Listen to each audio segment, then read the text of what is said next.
Hello YouTubers and welcome back. In this video I'm going to show you how to make your own set of door runners for a sliding door. Very inexpensive way of doing it this is, so stay tuned.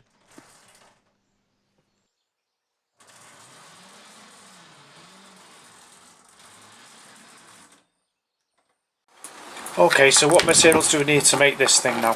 So this is the main part of it. So we need two of these. You will need a roll pin, two bearings, and one of these fellas here. Okay, this is about 4.5mm thick with just a wood screw on the end of it. This is put together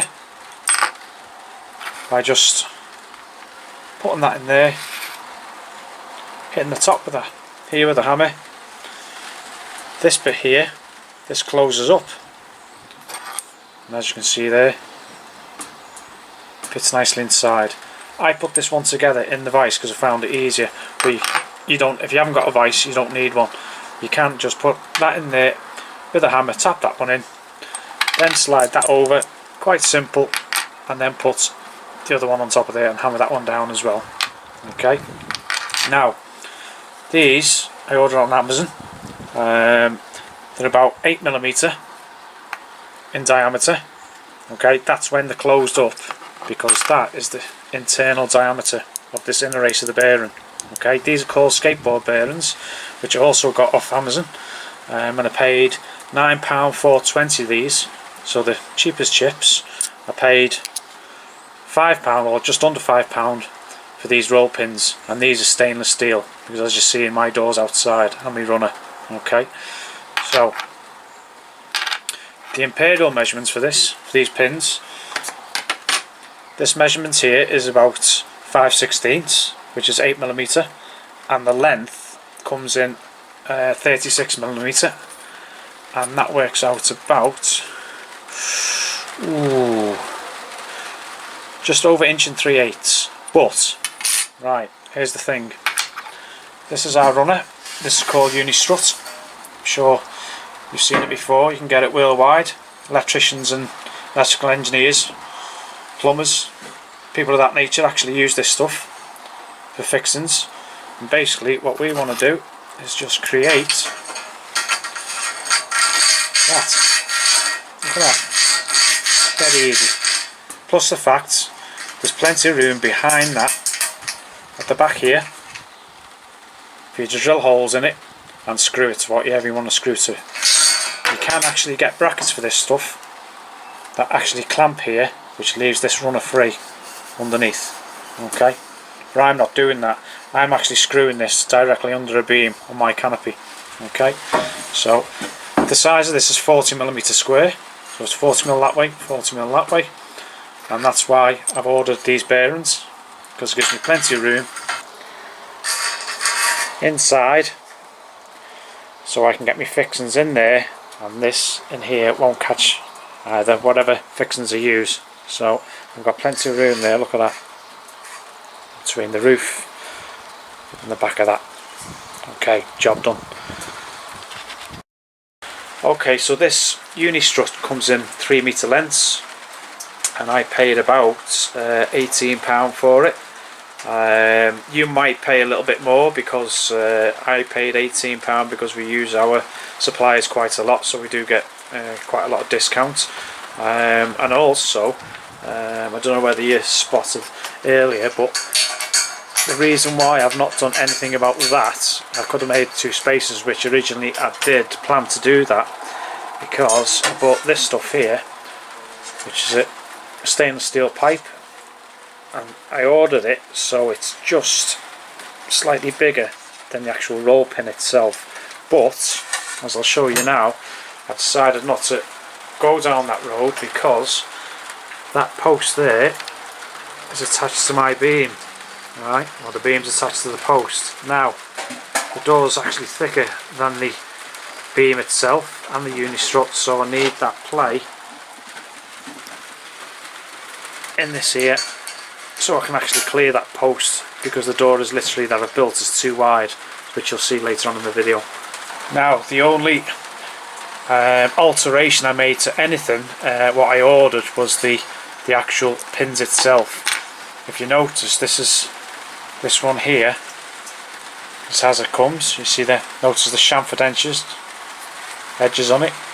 Okay, that just makes it easier to slip inside the bearing. Okay, but that, when it originally came, was just a very tight fit, so all I've done was file down one side about 1mm with the file, and then I just created my own little chamfer on it again and just made the actual distance from the outside to outside just that little bit smaller, just to make it flow freely like so. Okay, so let's get these fixed onto the door now, and we'll run through that with you. So first of all, we're going to put a little pilot hole where we're going to actually put the screw part of this.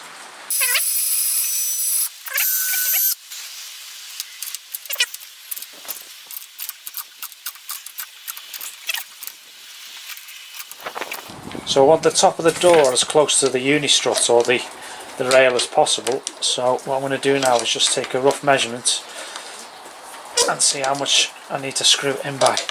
It's nice and tight, that is. Okay, let's get that measured. Okay, so we've got our runner.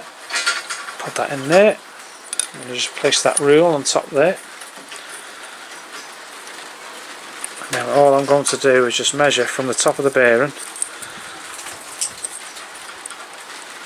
That's where I want the door. So we're looking at, let's have a look. If I give it 15mm, that'll give me enough clearance. 15mm will work with that. So we're back to screwing this in now. What have we got? We've got about 18mm there, so we can keep winding it in. Really tight, that is. The thing is, you know, just to get fine adjustments also, you can actually back this off half a turn just to give yourself, or a full turn, just to give yourself that extra 0.5mm just to level the door up. So we're on about a bit more in there.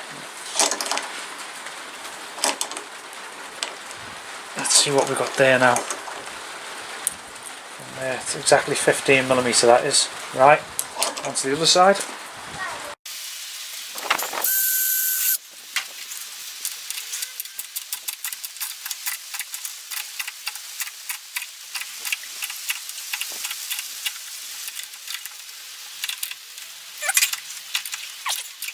Perfect, 15mm. Right, that'll do me. Right, now let's get some holes drilled in the back of this and get that fixed up.